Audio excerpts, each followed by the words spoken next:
할렐루야. 삶으로 드리는 1000번째 745번째 요한계시록 85강입니다. 어제까지는 여섯째 인재앙까지 설명을 드렸습니다. 오늘은 계시록 7장 대환란 시대의 삽입 이상에 대해서 설명을 드리려고 합니다. 입 맞은 자 14만 4천 명. 본장은 이 여섯째 인까지 떼고 나서 일곱째 인을 떼기 전 가운데에 삽입된 내용입니다. 사람들은 인의 심판들이 가져올 혼란을 보고 난 뒤에 이 재난 속에서 누가 구원을 얻을 것인가 의아해할 것입니다. 이런 의문을 7장에서 풀어줍니다. 7장, 또 10장에서 14장, 그 다음에 17장에서 18장은 이런 부속적인 설명이 들어있는 것입니다. 특별히 이 7장은 신학적으로 가장 논란이 많은 장입니다. 첫째는 입맞은 자 14만 4천이 등장하기 때문이고, 둘째는 두 부류, 이스라엘과 이방인들의 사람들로 구별이 되기 때문에 그렇습니다. 자, 첫 번째, 땅 네 모퉁이에 선 천사. 계시록 7장 1절, 이 일 후에 내가 내 천사가 땅 네 모퉁이에 선 것을 보니 땅의 사방에 바람을 붙잡아 바람으로 하여금 땅에나 바다에나 각종 나무에 불지 못하게 하더라. 아멘. 자, 여기에서 이 일 후에 라고 하는 단어가 나오면 우리는 생각을 해야 됩니다. 이것을 원어로 메타 타우타 라고 하는 말인데, 메타는 후에 라는 말이고 타우타는 이 일이라는 말입니다. 이것이 계시록의 요한복음에 이렇게 두 책에 많이 나타납니다. 왜 그러냐? 요한이 좋아하는 문장 구성 스타일이기 때문에 그렇습니다. 이 일 후에 이 말이 나오면 새로운 무엇인가가 펼쳐지겠구나 하는 것을 우리가 알아차려야 하는 것입니다. 이 일 후에는 뭐다? 요한의 습관이다. 다른 이야기를 하려고 하는 것인가를 알 수 있다. 무언가 새로운 다른 이야기를 하려는 것을 우리가 알 수 있다. 그 얘기입니다. 자, 1장 19절에 보면 그러므로 내가 본 것과 지금 있는 일과 장차 될 일을 기록하라. 여기에서 장차라고 하는 말도 원어로는 메타타우타입니다. 그래서 장차는 장이고 이 일은 차입니다. 그래서 장차 이 일 후에 라는 말로 바꾸어 쓸 수 있는 것입니다. 이렇게 원어를 안 쓰고 장차라고 하는 말로 바꿔버리니까 못 찾는 것입니다. 이 일 후에 될 일을 기록하라. 이렇게 바꾸어 볼 수 있겠습니다. 4장 1절에 이 일 후에, 7장 1절에 이 일 후에, 9절에 이 일 후에, 그래서 7장은 두 개로 나누어진다는 것을 알 수 있습니다. 이것을 모르면 7장 전체를 하나로 보는 오류를 범합니다. 그래서 대부분 주석이 하나로 보고 설명을 하고 있습니다. 7장은 두 개로 나누어져 있습니다. 그래서 7장은 삽입 이상이면서 두 개로 나누어져 있다라고 하는 것을 우리가 놓치면 계시록 해석이 틀어져 버리고 맙니다. 그래서 계시록에서 이 삽입 이상을 찾는 것이 무엇보다도 중요합니다. 6장 17절에 끝이 났다. 그 말은 실제 우리는 8장 1절이 되는데 연결해서 보면 6장 18절이 되는 것입니다.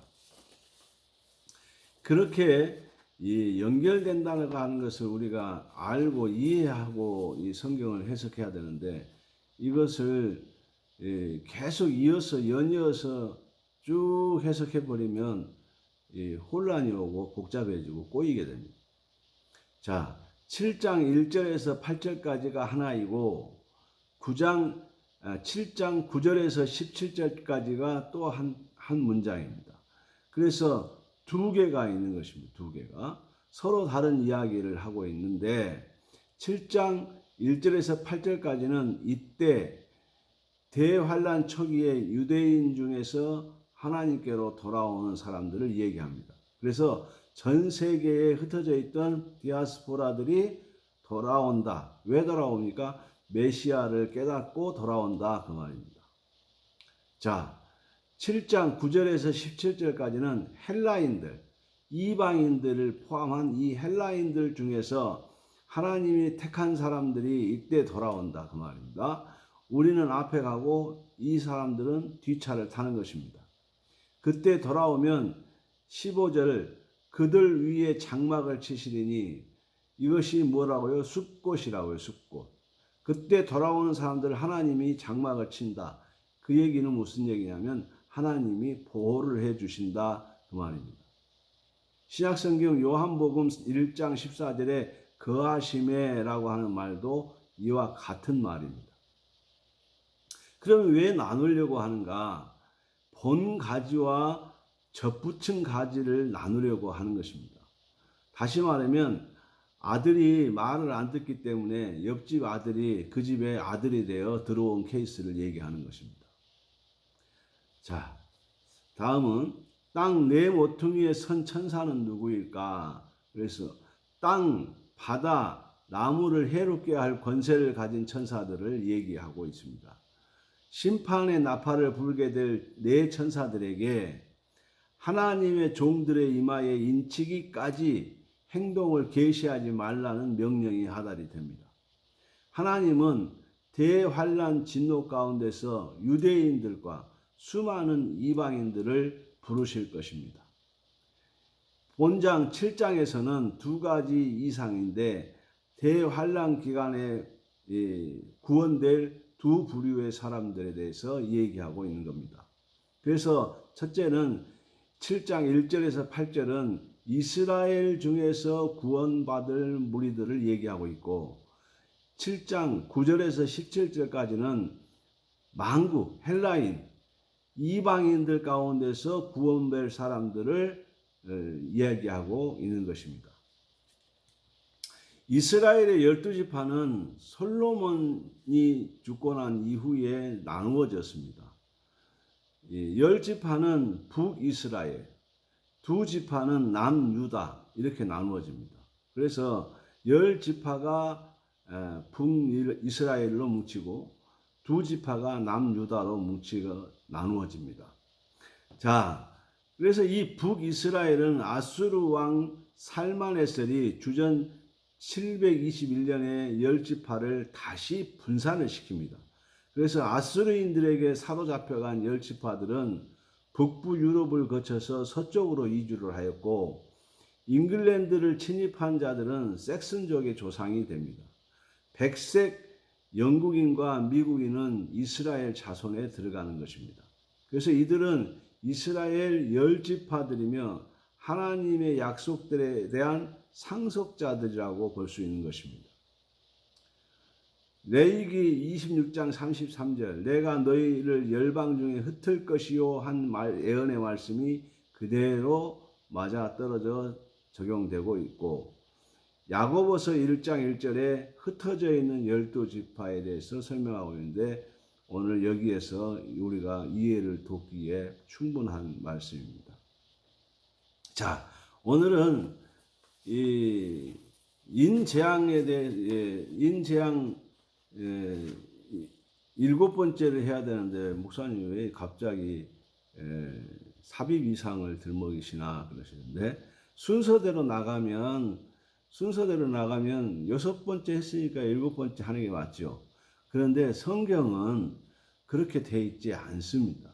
그래서 6째 인나팔 인재앙까지가 있고 그 다음에 7장에서 계시록 7장이 삽입 이상으로 되어 있다는 거 오늘 말씀드렸습니다.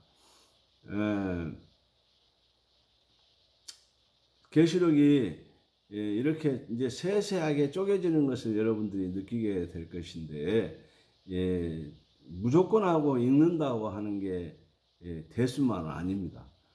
쪼개서 분석해서 하나님이 이때 이 말씀을 하시고 지금 요한이 이 이야기를 하고 있구나 하는 것을 이해하면서 읽는 것이 참 중요합니다. 우리 밴드 식구들은 요한계시록을 이제 10번씩 다시 읽기로 했습니다. 그동안에 먼저 번에도 읽었고 또 성경 요한계시록 이어쓰기도 했고 또 이번에 10번 10독을 지금 또 명령을 하다를 했습니다. 성경을 가까이 하면 할수록 하나님께서 기뻐하시는 것 같고 또 우리가 샬롬을 누리는 것 같습니다. 우리 삶에 어려움이 있고 또 수없이 많은 어려움들이 발생을 합니다. 그런데 하나님이 장막을 쳐주셔서 보호해 주신다는 거 기억하셔야 되겠습니다. 숫꽃 하나님이 우리와 함께 거하심에 우리가 언제 말씀과 함께 할 때 그렇게 된다는 것을 기억하시고 오늘 또 말씀 붙잡고 승리하시고 요한계시록 10독에 도전해서 꼭 승리하시기 바랍니다. 하늘에 상급이 있을 것이고 또한 제가 요한계시록을 열심히 강의해서 모은 책을 이제 집대성해서 우리 밴드 식구들에게 선물로 드리려고 계획을 세우고 있습니다. 이 일을 위해서도 기도해 주시고 우리 모두가 다 창세기를 우리가 충분히 공부했으니까 요한계시록도 충분히 공부를 해야 이제 처음과 나중 알파와 오메가를 알게 되는 것입니다. 오늘 여기까지 하겠습니다. 다음 시간에 계속해서 삽입 이상에 대해서 설명을 드리고 인재앙에 대해서도 설명을 드리겠습니다. 기도하겠습니다. 하나님 감사합니다. 오늘 또 무더운 날씨 가운데서도 우리를 지켜주시고 보호해 주시고 또 이 저녁에 평안한 가운데 하나님의 말씀을 읽을 수 있게 해주신 것을 감사합니다. 하나님이 우리에게 장막을 쳐주셔서 우리를 보호해 주시는 것을 우리가 알게 해 주시고 우리가 어려움이 올 때에 말씀을 붙잡으면 하나님의 일하심을 경험하게 된다는 것을 알게 해 주시옵시고 실제로 하나님의 일하심으로 우리 삶이 평강을 누리게 해 주시옵소서. 예수님 이름으로 간절히 축복하고 기도하옵나이다. 아멘. 할렐루야. 감사합니다. 다음 시간에 뵙겠습니다.